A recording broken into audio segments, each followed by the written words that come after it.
ভাই সংবাদের নিয়মিত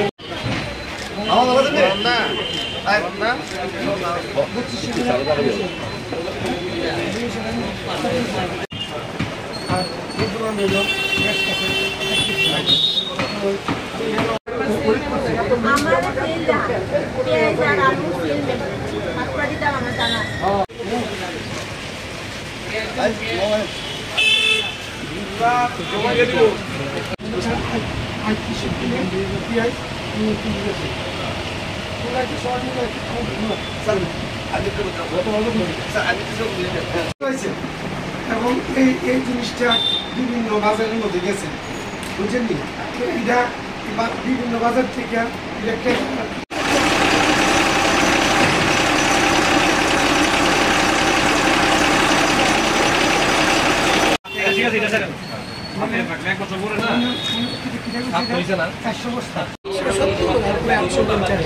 চিন্তা করো নিউমিলার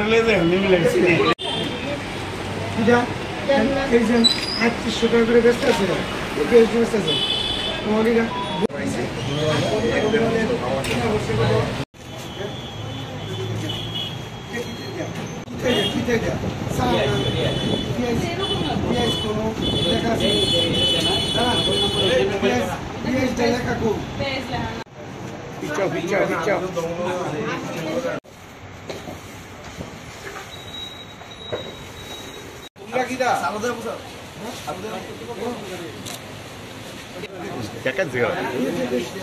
ফেব্রুয়ারি ২৫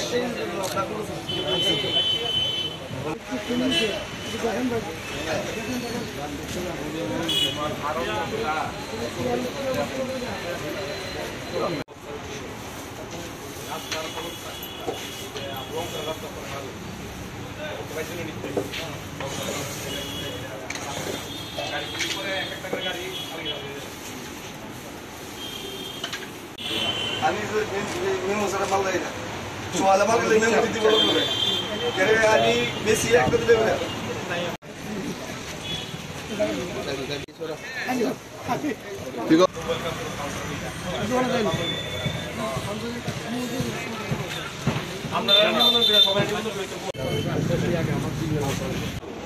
আমরা উত্তর তাড়া নেটওয়ার্ক থাকবো আমরা তো পুরোটাই থাকবো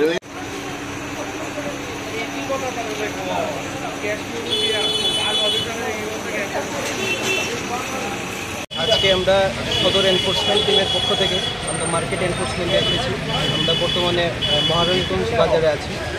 এসে আমরা প্রথম থেকেই আমরা ফার্স্ট পার্টি যারা বিক্রি করছেন আলু পেঁয়াজ আমরা ওটা দেখছি। এর মধ্যে আমরা একটা দোকান পেয়েছি রামু ভুইয়া, ওনার দোকানে প্রপার ওনার মেমো দেখাতে পারেননি যেটা কিনে এনেছেন।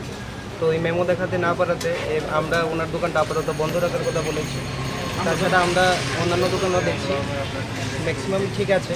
এখানে আমরা একটা দোকানে এসেছি, আমাদের গোবিন্দ বলে এই দোকানের মালিক, উনি আমাদেরকে প্রপার সেল মেমো যেটা আছে উনি যেটা বিক্রি করছেন সেল মেমোটা প্রপারলি আমাদেরকে দেখাতে পারেনি। আমরা সেই সেল মেমো বইটা আমরা সিজ করে নিয়েছি। আর আমাদের এই সদর এনফোর্সমেন্টের যে অভিযান এটা আগামী দিনেও চলতে থাকবে। এবং আজকে আমাদের মধ্যে উপস্থিত আছেন আমাদের এসডিসি কোর্ট সদরের আমাদের ইন্সপেক্টর আছেন, চিফ ইন্সপেক্টর আছেন আমাদের সাথে legal metrology, agri officer, food safety officer এবং সম্পূর্ণ এই টিম প্রতিনিয়তভাবেই সেল ট্যাক্সের অফিসার আমাদের মধ্যে আছে। আর এই টিম প্রতিনিয়তভাবেই বাজারে ইন্টারভেনশন করবে যাতে মূল্যটা ঠিকঠাকভাবে আমরা প্রতিরোধ করতে পারি, যাতে মানে কোনো ধরনের অস্বাভাবিক মূল্য না পড়ছে। কেন বৃদ্ধি কিছু কি বোঝা যাচ্ছে? মানে বৃদ্ধিটা কেন হচ্ছে? বৃদ্ধি ওনারা যেটা দেখিয়েছেন আমাদেরকে মেমো, এটাতে আমরা এরকম কোনো অসঙ্গতি পাইনি। তো এখন অবধি তো যা দেখছি আমরা ঠিকই আছে। আমরা আরও মার্কেটে যাচ্ছি, আমরা বিক্রেতারা কি একদম রিটেল লেভেলে কীভাবে বিক্রি হচ্ছে সেটাও আমরা আজকে চেক করে দেখি। খুচরো বাজারে হঠাৎ করে 50 টাকা হয়ে গেছে পেঁয়াজের কিলো, এই ব্যাপারে এই বর্ষার সিজন চলছে, তো ওনাদের একটা এক্সকিউজ আছে যে বর্ষার সিজনে গাড়ি আসতে দেরি হচ্ছে এবং এই ধরনের ব্যাপার কিছু আছে। এখন আবার মার্কেট নর্মাল হচ্ছে। স্যার আপনার পরিচয়টা? আমি দেবব্রত রায়, ডেপুটি কালেক্টর ম্যাজিস্ট্রেট, সদর এসডিএম। ধন্যবাদ, থ্যাংক ইউ।